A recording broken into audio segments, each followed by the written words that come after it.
come to Tech Connect today, one reason because I'm doing a lightning talk later today on a very special project we worked with Software Cornwall on the mission to Mars. Also come along to have a look at all of the new information on apprenticeships and higher education and possible courses that we could get involved in. Events like Tech Connect I find are incredibly important, especially with the diversity of topics that come out of these events.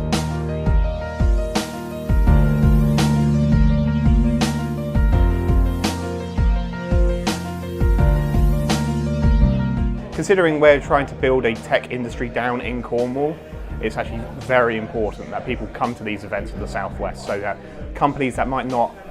know about each other can connect, and we can build this hub down here and make sure that everyone works together to create this new burgeoning industry.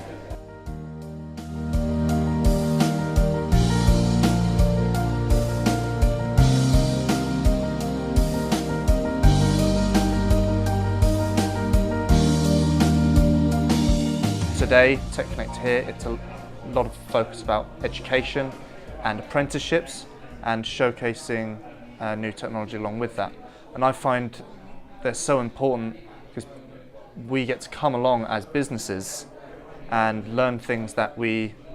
wouldn't have gone into before, like education, like apprenticeships, where we can invest our time and efforts into to help develop Cornwall and the software environment we have in Cornwall.